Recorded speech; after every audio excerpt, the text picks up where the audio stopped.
ও এই যে টুকরি মানে কামে লাগাইতে না মোবাইল তো বলে আসনি বা কিছু কিছু আছে ওই যেমন আছে বাচ্চা এই ভাই না ওই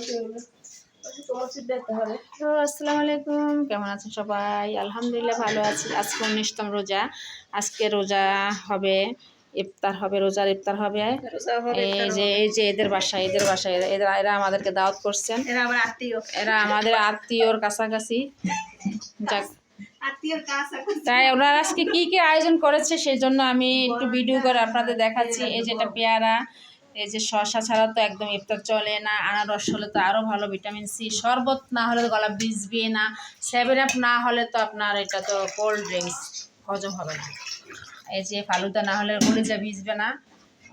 আর এই হ্যাঁ, আর এটা তো বাঙালির খাবার লাগবেই, এটা ছাড়া একদম পরিপূর্ণ হবে না ইফতার। হ্যাঁ বাঙালি, এটা কি হবে? ঠান্ডা পানি না, ঠান্ডা পানি তো খেতে মজা, কিন্তু তার পরবর্তী যে কি অ্যাকশন হবে সেটা আসলে আমরা জানি না, না জেনেও আমরা খেতেই হবে ঠান্ডা পানি। কারণ এখন যে রোজার শেষ পর্যায়ে প্রায়, এখন মোটামুটি চৈত্র মাসে চলে আসছে, এর সময় কিন্তু মানুষের তৃপ্তির গলাটা শুকিয়ে যায়, তার জন্য ঠান্ডা পানি খুবই দরকার। হ্যাঁ, আর কি কি হচ্ছে? হ্যাঁ হ্যাঁ, আজকে তো আমাদের ওই দুই বউ, মানে আমাদের আত্মীয় যে দুই বউ আছে, ভাইয়ের বউরা, ওরা আজকে অনেক কষ্ট করেছে রোজা রেখে। মানে আত্মীয়রা তারা হলো আমাদের ভাইয়ের বউ আর কি, হয় দুঃসম্পর্কে। যাক, এলো এই যে এটা কি হবে? ফালুদা হবে না? আম্মু আসো, কিছু তোমার না উঠলে তো মানুষ চাইবে ভালো, দেখবে ভালো। এই যে যাক, আলহামদুলিল্লাহ, দোয়া করেন সবাই। অনেক দিন ধরে কিন্তু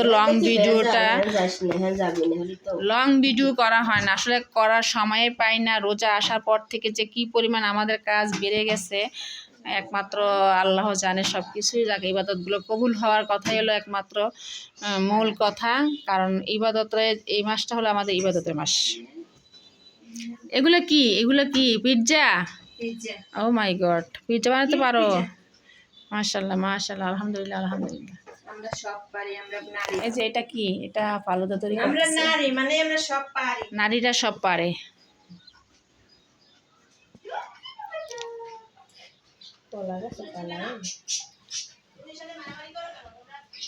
না হ্যাঁ, এই তো কয়টা বানাইছো? মানুষ কতজন? সবাই কিন্তু একসাথে এতগুলো খেতে গেলে দেখা যায় কিন্তু খাওয়া হয় না। রুহি আম্মা, এই দেখো মেয়েটা রাগ করে বসে আছে কেন? মা আসো।